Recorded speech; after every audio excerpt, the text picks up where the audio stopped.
For you, Ananda, Wera-Sanchez.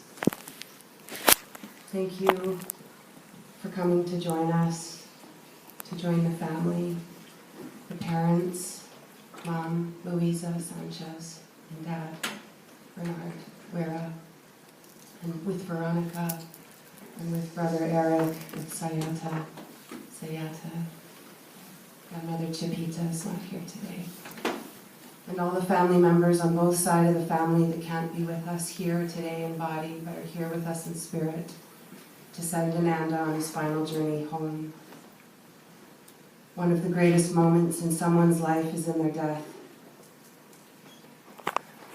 It is here that all we have learned in this life culminates, and from here our soul moves on. This is the ultimate rite of passage. Destination unknown. The trip of a lifetime. It's like the video game top scorer finally getting bumped up to the next level. He just took this trip much sooner than any of us had hoped. None of us were ready for this.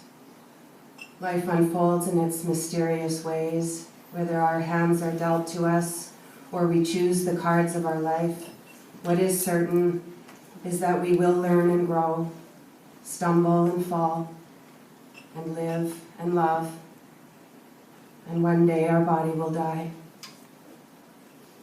It is in the acceptance of this simple yet profound fact that can give us the peace we need as we search for acceptance and forgiveness in our hearts when loved ones pass, as we face our own mortality. Ananda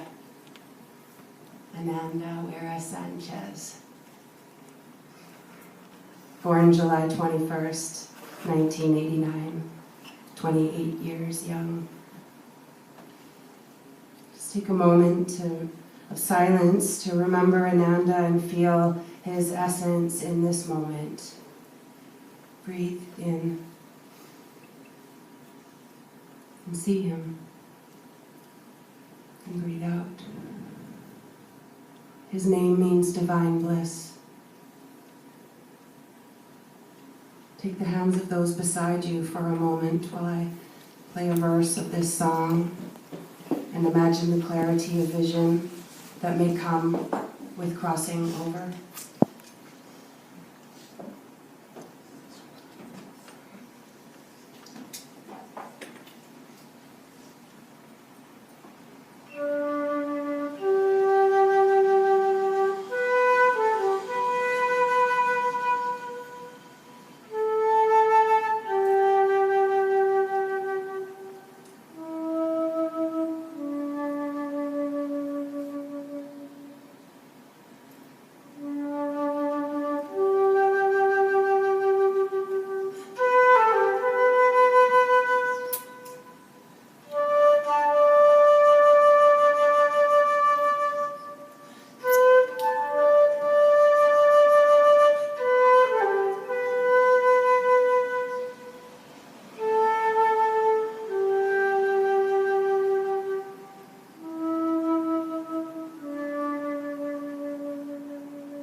Ananda was born on Gabriola Island, with Bernard wearing the catcher's mitt and the midwife only on the phone.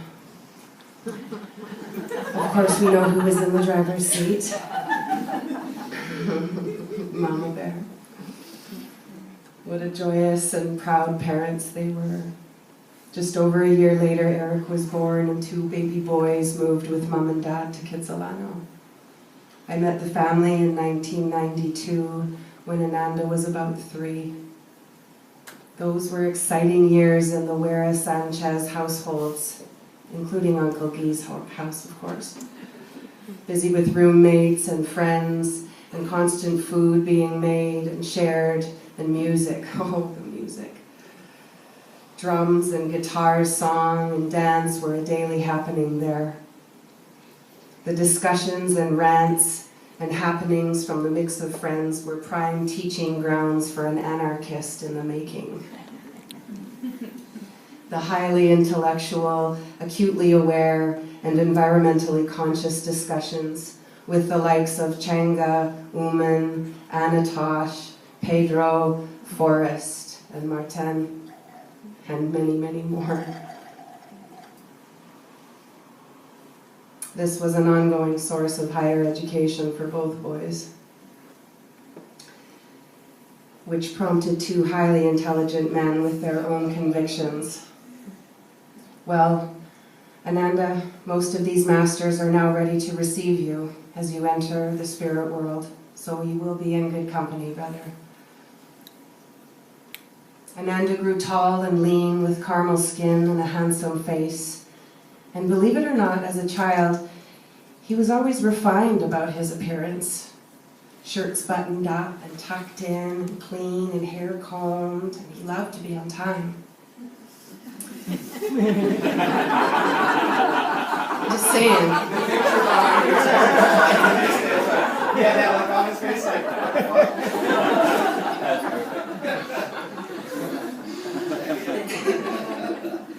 And it's a whole different story. Since he was young, he had a respectful and kind nature that served him well everywhere he went. He always had an inquisitive nature. Though he was often quiet and reserved, he would be sure to speak his mind when he deemed necessary, and without apology. I'm not sure if he got that from his mom or his dad.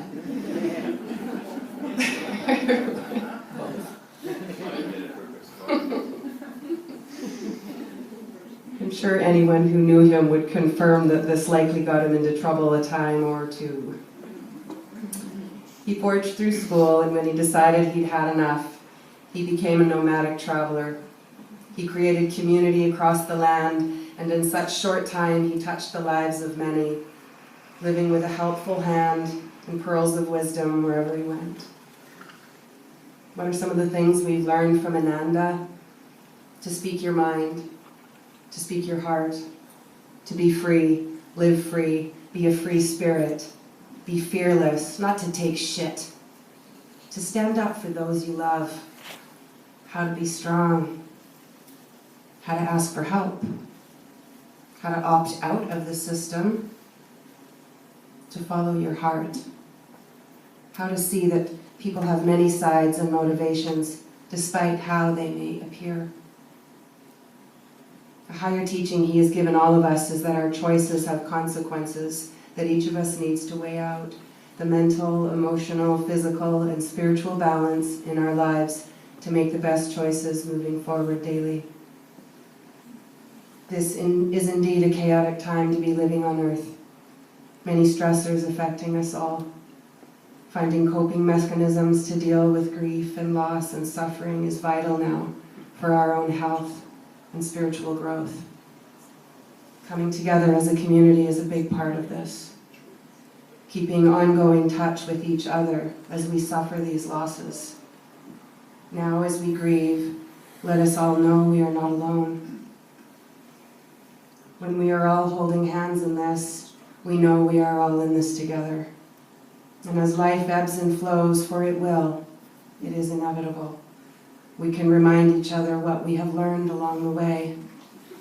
And as winter falls upon the earth,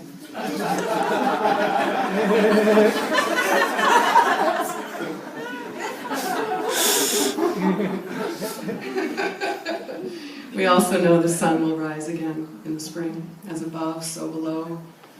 As the macro, so the micro is so. Life is reborn, this we know.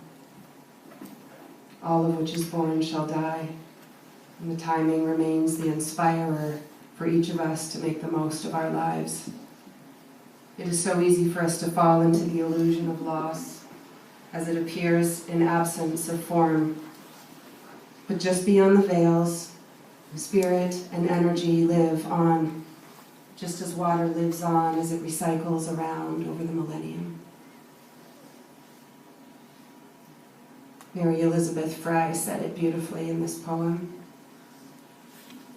Do not stand at my grave and weep. I am not there, I do not sleep. I am 1,000 winds that blow. I am the softly falling snow. I am the gentle showers of rain. I am the fields of ripening grain. I am in the morning hush. I am in the graceful rush of birds circling in flight. I am the starshine of the night. I am in the flowers that bloom. I am in a quiet room. I am in the birds that sing. I am in each lovely thing. Do not stand at my grave and cry. I am not there. I do not die.